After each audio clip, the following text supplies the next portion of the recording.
Hello, Representative Laha. My Hi, name how are you? good. How are you? Good, very good. My name is Bridget Brown, and I am a person with Down syndrome. I am a national inclusion advocate and a public speaker. So your work is very close to my heart. We are honored that you could join us today. I've been looking forward to meeting with you. I worked with your husband at USC Dental School when I was an intern in the pediatric department, and he is a fantastic person.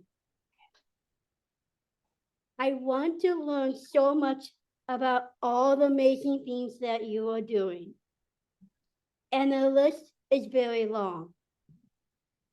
You are a mom, a state representative, Mrs. America, and Mrs. USA. University.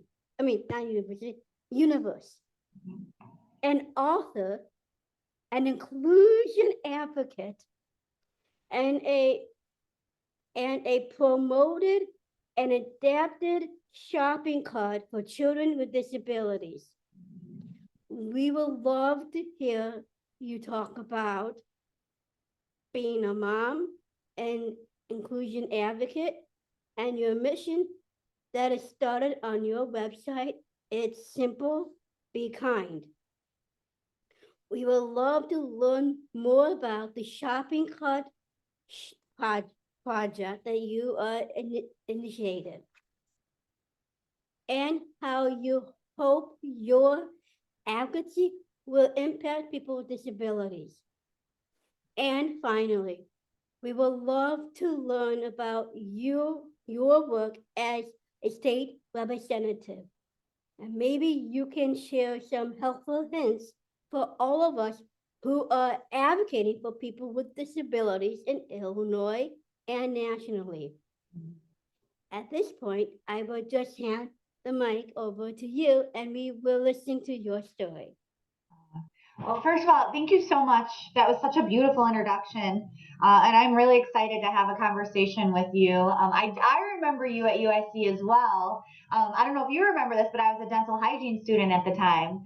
So I worked in the peds department for a little bit. So thank you so much for thinking of me, to be a guest today. And, there's so many great stories to share and experiences to share. And I just feel grateful to be able to talk about them with you today. So yes, I'm a mom. I'm a mom of a 9-year-old son and a 6-year-old daughter. Her name is Ashlyn, and my son is Cristiano. And I think my advocacy work began when I became a mother. Sometimes you don't necessarily your world isn't opened up to these different viewpoints until you have a child that may experience life a little bit differently. And as was the case with my daughter, Ashlyn. Ashlyn was born pretty early, and she was eventually diagnosed with cerebral palsy at 6 months old. So we began to look through different eyes. We began to realize that her life was going to look a little bit differently. And as a mother, I found that to be a challenge to not only raise her in a world that is inclusive and accessible, but to also raise her to be very proud of how unique she is. So that was something that Chris and I decided from a very, very early age, is we wanted Ashlyn to be so proud of how unique and how different she was. So that's kind of where our advocacy began. It started with creating accessible parks and accessible places in our community. But more so, um, I feel like I do advocate for people with disabilities, but I prefer to say with. I advocate with people, because I would never want to ever be your voice. I would never ever want to be my daughter Ashlyn's voice. I feel like I just want to be, an ally in creating opportunities for you to sit at the table and for you to share your experiences and to share how we can all do a better job of being more inclusive and accessible. So that's something I'm very cognizant of, and something that I think that I try really hard to make sure that I'm not speaking for my daughter. I'm not speaking for you. I'm not speaking for the community. I just want to be there to help facilitate important conversations. So that's kind of how it all started. And then the whole pageantry thing was just something that came out of nowhere and gave me another opportunity to just kind of speak at a national level about accessibility when it comes to our communities and parks. So that's kind of in a nutshell how I got to where I am today. I really like that. That's really cool that you're working with that, and accessibility is very important. It is. But I don't think people realize how important and how necessary it is until you see it yourself, right?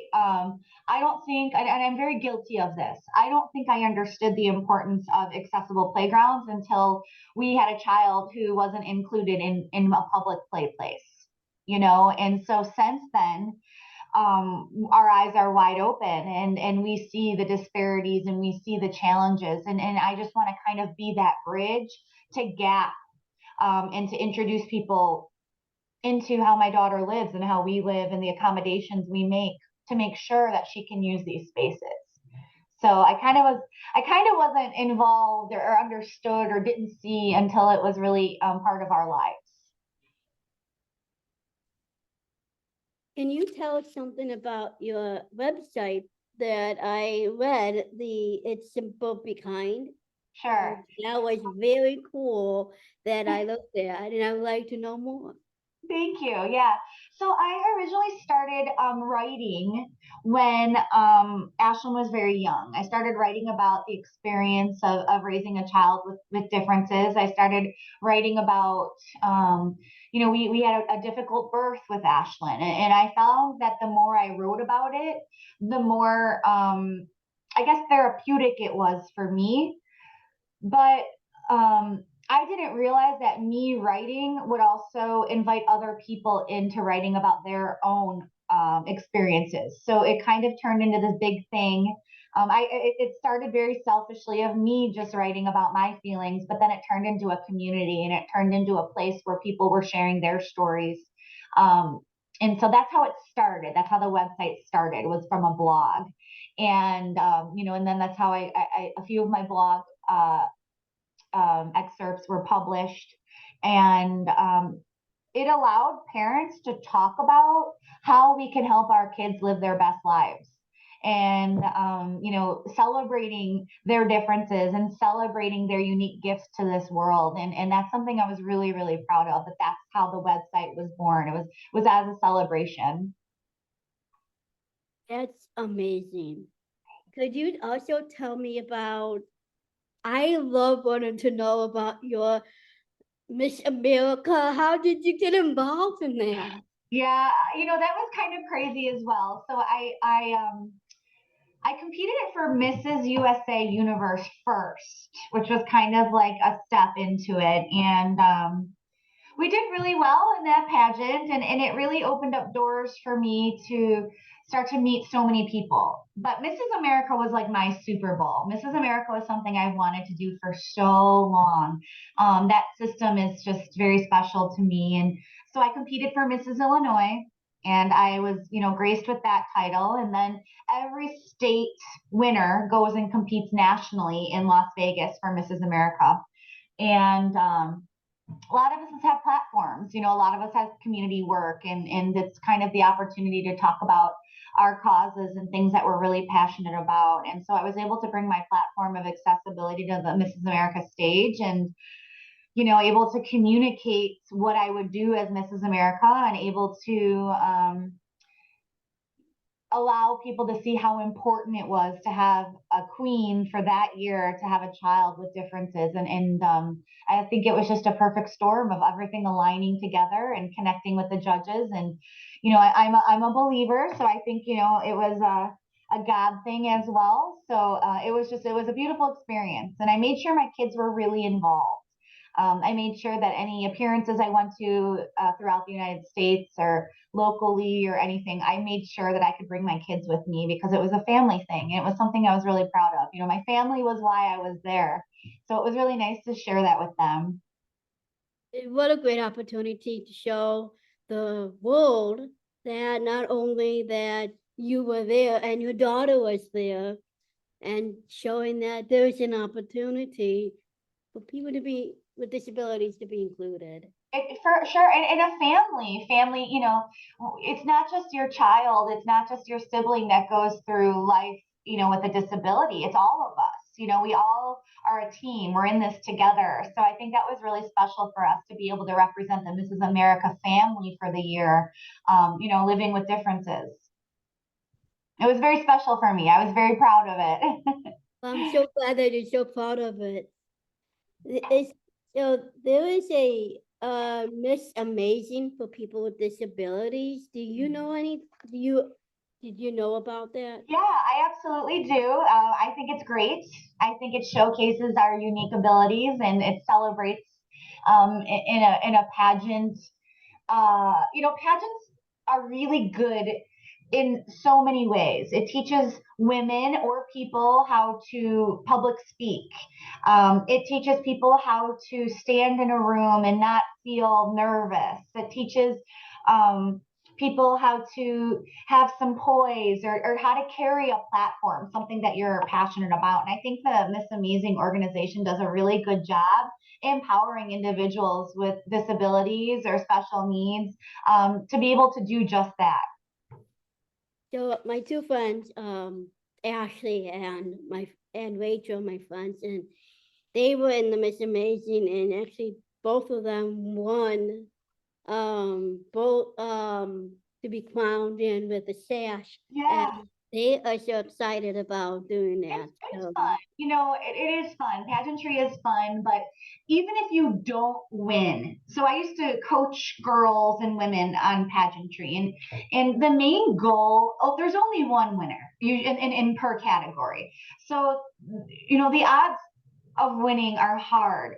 So I always want to make sure that you get something out of a pageant, right? Like you get something out of it. Like maybe you grow a skill or you meet friends or you get to wear a pretty gown. I mean, those are all really fun things. They're very special, fun things. So, taking the focus off of so much being chosen, right? Because these people don't really know you, but using it as an opportunity to either raise awareness or grow personally or set some sort of goal. I think a pageant is really good for that. Definitely. Tell us about the book that you wrote. Yeah, so the book that I wrote is called My Sister is Just Like You and Me. And I wrote that book with my son, Cristiano. And basically, I wanted to use it as a learning tool for maybe teachers or classrooms to start discussions about even though Ashlyn does things differently or other kids may do things differently, they're just like everybody else. They like to play hide and seek, they like to go to the park, they like to do. So I was trying to bridge. Uh, um, Similarities together. She does things just like you. She just moves differently or she just talks differently. So I was hoping this book would be used as a tool to have those conversations, which I think it has. And every once in a while, I'll get some pictures of kids checking it out at the library or teachers reading it to their classrooms. And it just brings me so much joy that that book is having, it's starting those conversations. That's very cool. Could you? I love it. I think Can you tell us more about that shopping cart project that yeah. you initiated? Yeah, absolutely. So Ashlyn was born very physically dependent. She didn't sit up by herself. So like when I would put her in a regular shopping cart, she would kind of flip, fall over. Um, and it was getting to the point where I didn't want to deprive her from coming grocery shopping with me. It was something she enjoyed so much. She loves to go shopping with mama. And, we've all seen those Caroline's carts, but they were too big for her, so she would literally fall right out the bottom. She would, because it's kind of like a curved seat, and she would literally just slide down the bottom. And so I figured, there's got to be a better way. So I came across this company that's called Firefly, and they create equipment for children that need a little bit of more support.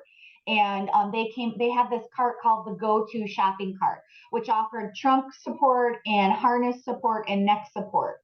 So I, really pushed hard for the local Jewel here to get one. So, knowing that my child is not the only child that could benefit from that. And they were actually really great. It was about $600, so it's not too much, but they were really willing to accommodate this ask, which I know is not always easy. A lot of places aren't so easy, but they were great. And then two more places and three more places, and it kind of just caught on where more people were starting to use these shopping carts for kids that needed a little bit more neck and trunk support. So I was really excited because Ashton just loved going grocery shopping, and it allowed us to be able to do that in these specific stores. I love that.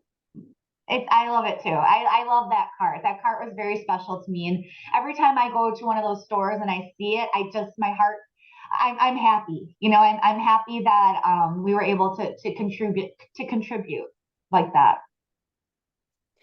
What message would you share with parents of children with disabilities? I would like to share that I know sometimes it can seem overwhelming because we love our children so much and we want the best for them. I would like to share that every day is such a gift with your child, and to celebrate the hard things, celebrate the good things, celebrate all of it, because you were chosen to have that child, and it's just such a blessing. And to be their biggest fan and to be their biggest supporter and to teach them to advocate for themselves. That's what I'd like to share with parents is to be so proud of your unique child and everything and the joy they bring to this world. Thank you so much for doing that. It's so like your advocacy will impact people with disabilities, especially I hope because so. I hope so. it's really important to learn about your work, and it helps a lot, especially with this crazy Illinois. Yeah, I hear you on that one, girl. But you know what? We got to keep showing up. We got to keep sharing our stories, right? And we got to, keep inviting people on the journey. And I think little by little, we're going to get better and better. I hope so. Yes. So I have a question for you. So, who are the my one question is that I'm trying to think what helpful hints would you give to people with disabilities if they want to start doing like what you do, like a Miss Amazing or the Yeah. USA thing? Well, first, it takes courage, right? It takes courage to do something like that. And I would absolutely, encourage that. I would encourage you to maybe step out of your comfort zone and do something like that. And, if that's something you really want to do, maybe, ask your parent or your peer or someone who's done it before to maybe have a meeting with one of those people and to get information and make sure you really research that this is something you want to do, because it does take time. It does take commitment. But it's a lot of fun. It's a lot of fun. And I believe that the reward is great. I believe the reward is great to get involved with something like that. It's really fun to know about all those things that you have done. It is. It's so fun. It is a lot of fun, and you make so many friends. And just going into it with an open mind, and pageantry or things like that aren't for everyone, but you learn something from it. And I think that's very beneficial to us as women. We would love to learn about your work as a state representative. Could you tell us something like what you do as a state representative now? Sure, absolutely. Well, I was just appointed in December, and I'm honored. I'm so honored to be able to be representing a whole district. So I represent a district that starts in Homer Glen and goes all the way up to Western Springs. So many areas, and it could be overwhelming at times to know that my decisions can impact the community. So as a state representative, I help make laws in Illinois. I help get behind really good laws, and I help to try to make bad laws better, if that makes sense. And so it's a job where I do travel to Springfield quite a bit during January to May. So I miss my family, but it's a job that's extremely rewarding to be able to contribute my unique experiences to the General Assembly. So, for instance, we just last week, we passed a bill that I was very passionate about, protecting children from human traffickers. Making sure that we are protecting our most vulnerable, and making sure that when we have laws in place, that we are trying to make sure that we're putting the bad people away. So for me, it's very important, and I'm very honored to do this kind of important work at this level. Can you share some helpful hints for all of us who are advocates for people with disabilities in Illinois and nationally? Sure.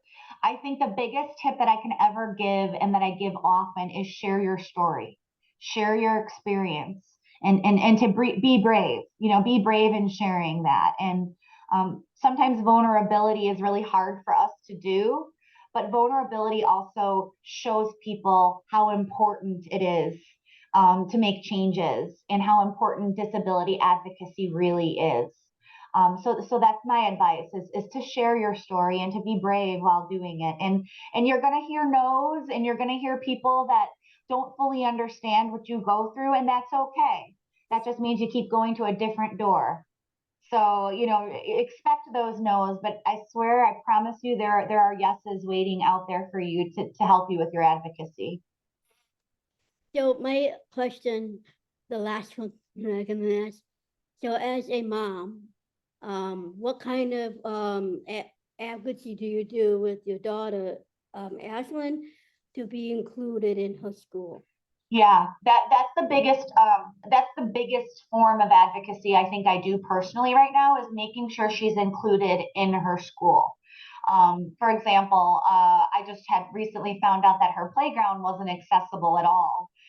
So I went and had some conversations, and brought it to the attention that we can be doing better, right? We could be being more inclusive. She shouldn't have to sit on the blacktop while the kids play on the playground. And we're very lucky in our district. Our district is very open to making accessible places. And I know that's not the case everywhere, but starting conversations is so important, right? And I actually really like to tell parents, we're not talking at these school administrators, we're talking with them. We see a problem, and we can offer a solution. So looking at it as a partnership is really going to disarm people who think maybe they're being, maybe they feel they're being attacked, or maybe they feel they didn't do something the right way. And I think that when we're friendly, and again, are vulnerable, we are knocking down those barriers and those doors that sometimes we see at schools, right? Because the schools, I think they feel attacked on a lot of things a lot of the time. And if they know that you're on their side and you just want to make things better, I think that goes a really long way. Definitely, it does come a long way. So as a state representative, what is your future to help people with disabilities in Illinois to be more inclusively, the more accessibility that you mentioned? Yeah. What would you do as a state representative? Yeah, I'm really excited to be in the General Assembly right now at this time, because there's a lot of conversations that are taking place that revolve around the developmentally disabled community, the physically disabled community, and caretakers as well. So it's a very exciting time to be in the General Assembly. I think one of my goals is to make sure that well-intended bills don't hurt the disability community, that the well-intended bills are actually going to be helpful, not hurtful.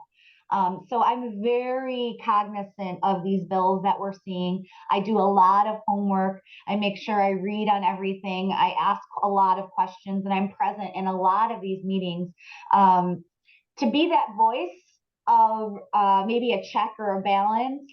So we're not passing legislation that was meant to do well, but it actually does harm. And so that's something I'm keeping my eye on this General Assembly is making sure that these bills that have great intentions are actually doing good things. That's really important, It especially is. Well, we can all agree that bills to help benefit the community are good. We can all agree. Sometimes that's lost in translation, and we have to make sure we have money so they're successful. We have to make sure that there are people to help carry out these new bills. That we have to make sure that the funds are there to be successful. So those are the things that I think are so important. We get excited for great bills that help support, but we have to make sure that the funding is there as well. definitely. And one more question before we end. Um, what would you do as a state representative for people with disabilities in the state operative, like state institutions, or and nursing homes where people with disabilities are in? What would you do as your opinion? In my opinion is, if it's not something that this individual wants to be a part of, that shouldn't be an option. It should not be an option. It should be your choice. You should be free to make those decisions. It's between you and your family. So that's something that I'm very, very passionate about is making sure that, there are some situations where we have individuals that don't have family to live with or don't have family to take care of them. And if that's the case, we need to make sure these facilities are safe, that they're kept they're clean, that the people who are there to help them actually care about these people. But as far as being institutionalized or forcing people to live in these situations, I'm not really for that. I believe that we should be creating places that have accessibility and that are, inclusive. And that's your choice. You have the choice where you want to live and how you want to live your life. And I think you, as an adult, are able to make that decision. Thank you so much for actually coming on and talking with me and my friend Abby here. Thank you for sharing your time with us today. Anytime, anytime. First, Anytime you want to have a follow up or you have a question or you see something in Springfield that you have a question about, please feel free to call me because, we're in this together and I can't do what I do without you helping me. definitely.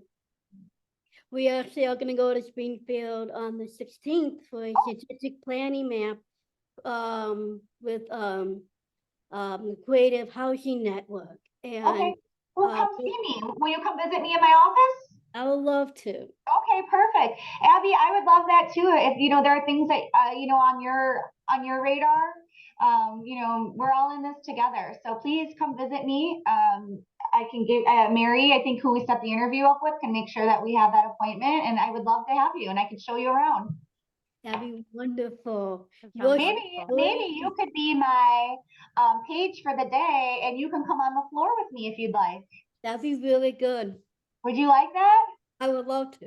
Okay, I promise we'll make that happen. Your story is amazing. You and your family are changing the world in so many ways and opening doors, minds, and hearts on your journey. Your work impacts every child in Illinois who deserves to be included and have a full life in their community. I mean, if you get a chance, say hi to your husband for me. I will. I absolutely will. You just made me tear up a little bit. Thank you. Thank you for that. And I love what I do. I love what I do. And thank you for that today. I appreciate it. Thank you, Nicole. Thank you so much, Bridget and Nicole. And you'll get to see Bridget again next month with her video vlog and her special guest she'll have next month as well. So, as always, thank you everybody for joining us today for this wonderful vlog that the amazing Bridget Brown does. And we always look forward to having her every month. Oh, thank you so much. Have a good Thanks. day, everybody. You too. Thank you.